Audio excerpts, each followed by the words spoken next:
Welcome. You're listening to How I Did That, a storytelling podcast. Let's jump into today's episode. All right. How's it going? Good. How are you? Thank you for making it work today. So I wanted to, Dali in the Alley did not go on this year because of COVID. And I went to this festival like 2 years ago and it was really fun. Didn't go every year. I'm not from Detroit. I didn't really know about it until I started going to school there. But a lot of my friends who were living in Detroit went there every year, and everybody was like, oh my God, Dali's canceled. And so somebody gave me the suggestion to reach out to the Instagram page, or I don't know who was behind it, and kind of see what their story was and how it came about. Oh, first of all, I'm very honored to have you on today. So could you maybe start with giving us a little bit of background about yourself and like how all of this started and how you got involved? Because in our email thread, you mentioned that you were not the sole founder, like there were other people you weren't able to get a hold of. Yeah, so let me just start with, so I'm Adriel Thornton. I'm the co-president of the North Cass Community Union, which is the organization that produces Dali. For Dali specifically, I do the PR and stuff, so that was me behind the Instagram. Let's just start with our structure. So for Dali and the North Cass Community Union, we are all volunteers, number one. So it's all volunteer run.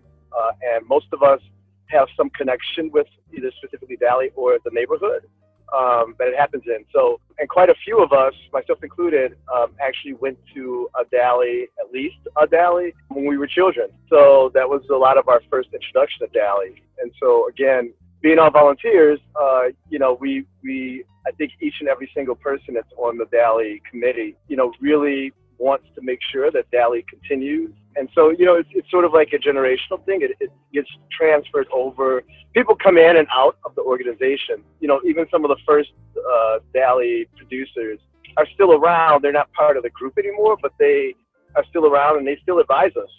And they still, are watching over in a sense, right? We're accountable to the people who created Dali in the first place. And they were all volunteers, so it's a really interesting organization, and we're a bunch of weirdos in a basement, putting together. So how long has it been going on for? So this would have been, I think, the 43rd or 44th year. Started back then. It was actually began as a protest event, believe it or not, against Wayne State. Wayne State wanted to tear down some historic buildings or something, so some folks got together and set up a barbecue pit and brought a guitar along in an alley, and that was sort of the first Dali. It wasn't called Dali then, but it wasn't officially called Dali until a few years later. But that's the root of it. So, yeah. Oh, I see. And then for people who don't know, because not everyone listening to this is going to be from Detroit, well, how would you explain what Dali in the Alley is? So Dali in the Alley is a celebration of life in the Cass Corridor that brings together art, music, food, beer, and vendors, right? So I think one way to describe it is that it's like a block party on steroids. It's a 12-hour event. It's always on the Saturday after Labor Day. And it truly is one of the most diverse crowds that you will find in the city of Detroit. It's a little bit of everyone. So it's really hard to define the crowd that goes there because it literally spans all the demographics. It spans age demographics. It spans everything else you can think of. So it's a really, really slice of life of the city of Detroit. And it's a beautiful thing, and everyone always comes in peace. And it's just, it's a great way to hear. We've got 5 entertainment stages with a diverse mix of music. So there's a little something for everybody there. But more importantly, it's the people that come to Dali that really make it what it is. And it's really, truly, as you've been there, it truly is. I can't think of a single group of people that would not be welcome, except haters, right? It's really fun though, because I went to Wayne State, so Wayne State's very close, or kind of right in Midtown Detroit. And so when I went, you're right, there were people from all different age groups. Anybody was welcome. And it was nice because it was kind of like a block party. So it's not like you had rented out a park and like put up your tents. It was kind of right within the neighborhoods, within all the little streets. And that was really nice. It was really fun. Yeah. It's really, so the alley, you know, so the border of it, now we expanded the footprint 2 years ago to go all the way to Cass. So, but it's basically from 3rd Street to Cass and from Prentice to Hancock. And the alley that is in between Hancock and Prentice is the alley. Oh, that's the alley that you alley. Yeah, that's the alley. But of course, we needed a larger footprint as more and more people started to come and everything. So it really it really made it much more of a, not a block party, but a multi-block party. You mentioned like in the beginning, it was just someone on their guitar, right? Like just one person in the alley, just a small thing. But then, or maybe there were like a small group of people in the very beginning, right? It was just that one alley. Yeah. Now there's like so many vendors, right? There's food, there's music, there's everything going on. So how did that kind of branch out to getting everyone else involved? Right. I think that it was just organic, right? So, you know, I think some of the first few folks who were probably there were, you know, on the social activism side, who were probably there to hand out, you know, pamphlets or whatever. And then it's not that big of a stretch that so-and-so has a friend that is making jewelry on their own, you know, and got a table set up, you know, so it really did become, you know, it was an organic growth. And it was something that I think that just as it went on, you know, it became just more and more of a celebration, more and more of interest of people who were doing a lot of like made goods and things like that. And, you know, Dali itself sort of supports itself, like our biggest revenue stream are the beer sales. So that also naturally kind of grew along. You know, it was like, hey, let's sell some beers and wait, beer is the biggest revenue from Dali? Yeah. Interesting. Yeah. Wouldn't have thought of that. Are you from Detroit? Like, have you always lived here? Yeah, I'm from Detroit. I actually went to Wayne State myself. Oh, nice. Yeah, I'm a Warrior. I graduated from Wayne State. And yeah, I'm from here. Because you mentioned you had gone to Dali like when you were a kid as well. Yeah, my mom told me that after, like, I didn't even remember it. Like, after she was like, no, I took you to Dali, you know? Like, did you go teenage years or like growing up otherwise that you remember? Yeah. You know, at various different points, like you went, cause it was a thing, right? It was a thing to do, right? When you're young or whatever. And at one point I lived on the alley. I lived on the alley for like 4.5 years. So I was, you know, Dali was definitely and that was before I was actually working with Dali. So it's been just a part of the, you know, the culture, I think, for a minute for myself and a lot of other people. Mm-hmm. Yeah, it's a really big cultural event to like bring everyone from Detroit together. And so you mentioned that you were co-president. Did you just kind of jump into the co-president role, or did you have other roles beforehand? And like, what do you get to do now? So the way that our organization is structured, so again, the North Cass Community Union produces Dali, but there is a separate Dali committee.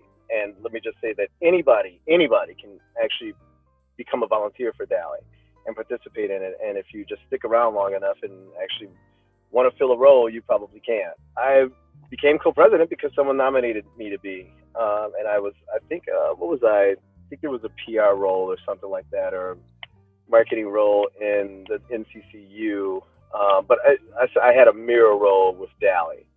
So, and I was actually the last, so the Dali committee used to have a chair, that you was the Dali chairperson. And so that was a 2-year term, and you got to pick the artist that year, like the poster artist and the t-shirt artist. And you handled that whole process and sort of just, you know, nudged everyone along, you know, to make sure things were moving smoothly and stuff. And so I actually was the last one, because after my 2 years, we decided that we didn't really need a chair, and you know what I'm saying, anymore. And it was better to sort of just have, you know, all the committees be sort of equal in a sense, which is true. And I'm the co-president of the NCCU because 2 of us were nominated, and then we ended up getting equal votes. which is fine because we're all friends. Right. You know what I'm saying? We all are friends. We all get along, and it's no big deal for that to happen. So, yeah, that's why it is like it is. How early do you guys usually start prepping for Dali? So we start. I mean, Dali kind of is in sort of production all year round because there's always something to do. Like my role as the PR person is I get messages all year round. You know what I'm saying? So there's stuff to do. But we really go into serious planning around February, March.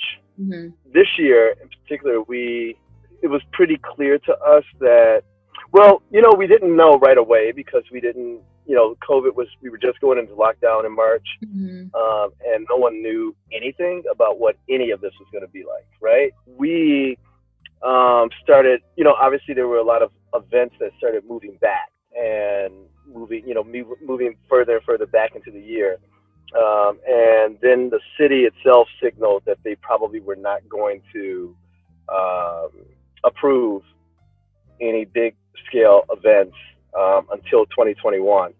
Mm-hmm. And so then it wasn't until like maybe July, August that we really knew that we were not going to be able to do Dali this year. Oh. And where we just pulled the trigger on it and said we can't do it. I mean, it would have been really irresponsible of us to do it, and there's no way that you can social distance something like Dali. So it was a tough call. We all hated to do it, but it had to be done. And we're just looking forward to next year at this point. For sure. Had you guys booked the artists and all the vendors and everything? We purposely were delaying doing it because we wanted to make sure that we were trying to forecast out what this looks like. Mm-hmm. And while we didn't know, we were pretty certain that even if we were able to do it, it was going to be we would have to scale it back a lot. So we didn't know exactly what that would look like yet. So we were like, well, let's make sure that we don't engage people yet. Right. Right. So we just, there are some things like light and sound. I mean, the sound and stages, for instance, that we had on reserve already. So that's something that we had to cancel and stuff. But the rest of it pretty much no. It was just like saying, hey, we're not going this year. And the bands and stuff are, people submit to be the bands, and we have a submission process, and we have a selection process and all that kind of stuff. So we just never started that process, which was good and fair, right? Because we never got people excited about playing. It's 12 hours long, right? So when I went, I didn't stay for 12 hours. I was there for a couple hours, and I know at night there was going to be a band playing. But is there a schedule? What do you actually do for 12 hours there? What's going on? Well, so so there's entertainment all day, and so there are bands playing on different stages all day long. There are vendors, the food, all of it starts at 11 a.m. and goes to 11 p.m. So there's stuff happening all the time. So what has your favorite part of the whole planning process been? All right. Yeah. So my favorite part of the planning process, I think, is just, we get together, we literally are in a basement right on Second. I mean, right on Second, basically a Second and Forest. And I think that's my favorite part of the process is just us coming together and fleshing out the ideas of what we want to do that year and how people, just the updates, because that's my Dali family, Mm-hmm. and so that's my favorite part of the process is the process. I know that maybe sounds a little vague, but that's the favorite part of it is the actual process that we have. How many people are on the committee? I think there are about 10 to 11 active chairs. And then there are other folks who float in and float out. But yeah, so there's really about 10 to 11 of us that actually really, really plan Dali. Have there been any unique ideas that really stuck out to you? Or some really different things that you guys wanted to implement at Dali or have implemented in the past? The thing is that Dali is what it is, and we're sort of confined by the footprint, so we've had ideas about moving things around. Actually, something that would have happened this year is that we would have moved one of the stages basically to Warren Avenue, to Lauren in second. And I think we're still planning to do that for next year. But yeah, there are more ideas about how we're going to execute the things that we normally do. Okay. You know what I'm saying? But yeah, it's not necessarily radical redesign of anything. Yeah. But it's like, so we know that our attendance is growing. So that's part of what we discuss a lot too, is how do we manage this and how do we set things up in a way that makes traffic flow better for people, actually at Dali, and how do we make the vendors more visible? You know what I'm saying? All those types of things. Mm-hmm, mm-hmm. So I don't remember, but was there an entrance fee to get in? No, Dali is always free. Okay. Wait, how many years have you been co-president again? Well, just for two. Two, okay. Co-president for two. Because have there been any really big obstacles aside from COVID that anything that you guys had to overcome, or has it been pretty smooth sailing? It's been pretty smooth sailing. Because sometimes during event planning, things come up and you're like, how do I deal with this? Because you're dealing with so many different vendors and artists, right? And trying to coordinate everything. Yeah. There are lots of, there are always lots of little things that you gotta kind of get over. Yeah, but other than that, it's the sort of, but those are things that are part for the course, right? Well, you mentioned that beer was the biggest revenue. How do I say it? It brought in the most revenue. And wondering, with all the other expenses, because are you guys paying artists to perform, or are they paying to be able to put themselves out at Dali? Yeah, well, I don't know if there's an exchange of payment on either of those levels, but we everyone, just like us, everyone that plays there is volunteering their time and energy. Is there actual revenue made overall? Because I'm sure there are expenses, right? What areas, I guess, do you guys have the most expenses, and then what areas do you bring in revenue aside from beer? There are expenses like city expenses for permits and things like that, and security and fencing, all those types of things, all the production things that go into producing Dali, the stage, the sound, all of that stuff. So, it can get up there to sort of produce it. And then there are some small fees that go into vending and food vending and things like that, but we don't really make a lot of money like that from that. It's a little bit of proprietary information to talk about our exact expenses and the exact revenue, but just know that the single biggest revenue stream is beer. So this started, you said 40-ish years ago. What year would that have been? 1980s? Yeah, it would have been. It actually would have been in the 70s. Okay, so late 70s something. Yeah. Have you been able to connect with anybody who was do you personally know anyone who was one of the original founders? Yeah, I've met a few. Yeah, because again, some of them are still around. Still in the neighborhood, still around. Yeah, so I've met a couple of them. Based on their experience, how has it changed over the years otherwise? Well, I think the biggest change is that it keeps growing, right? So it's no longer just the sort of funky weirdo. When I say that, I mean that with all love, right? It's grown to be a much more of an entertainment thing, and much more of, a sort of planned stages, lots of vendors, lots of food, type of thing. So I think its cultural impact has also grown. Those are probably the biggest changes. It's a lot different than it was when it was confined to an alley. Over the years, you've been involved with this for a while. Can you share some stories or interesting things that have been going on? One of the funniest things, this was not funny, but one of the most interesting things was, I think this was about 5 years ago, we had a fire in the alley. There was a transformer on one of the poles that kind of exploded. And so, this was towards the end of the night. So the alley was jam-packed, the festival was jam-packed, but we had to really, really hustle to get everyone out. The fire department and Wayne State Police gave us mad props for how we handled it and how we got everyone out so quickly. It's the top of the pole, and it's at the top of a pole, and it's where the wires go to. Did anybody get hurt? No one got hurt. Oh, that's good. When you have the submission process open for people to come perform, Is it usually just smaller local artists that send in their submissions? What our process is that we throw it open in our selection process. Basically, is like if you're from the neighborhood, you get precedent, and then we sort of expand it out. So then if you're from the city, and then you'd have to be from like Metro Detroit, and then from out. But we normally get filled up before then.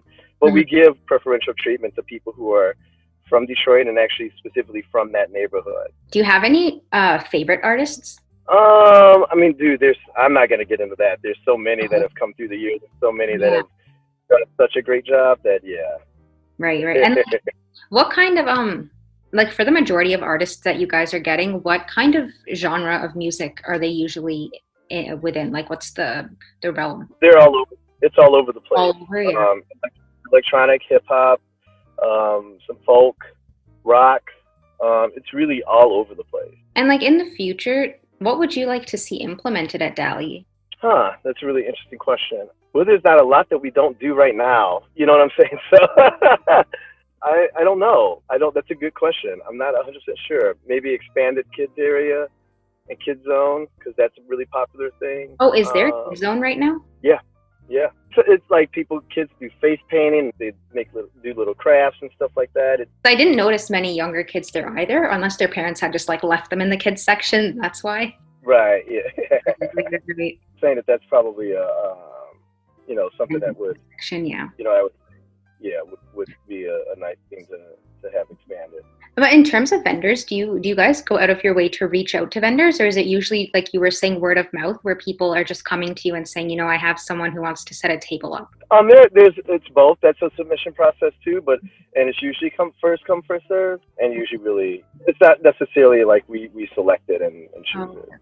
No, because I was wondering, in Detroit, I've been seeing like in other major cities, there are a lot more like vegan options popping up, and a lot of like the younger generation are kind of changing their diets as well.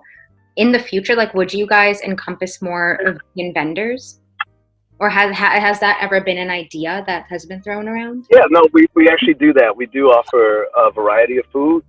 Our vendor chair really makes a good.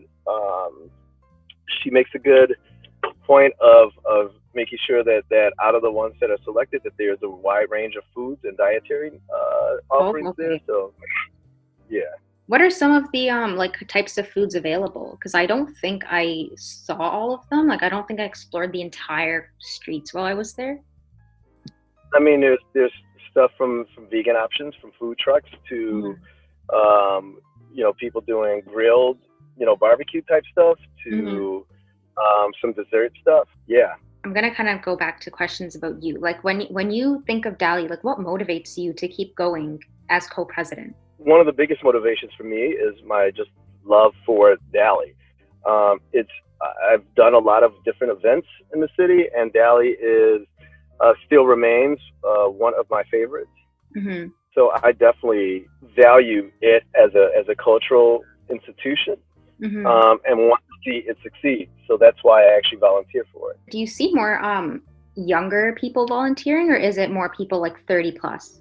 It's whoever. It's a wide range of people, and I think that it depends on who it is. It's not so much what age they are, but like whether or not they want to get involved and contribute and help. So yeah.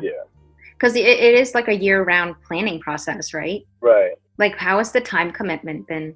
It's fine. It's you know what's expected, and it's up to again, we're all volunteers, so this has to fit in with like our own jobs and our own life.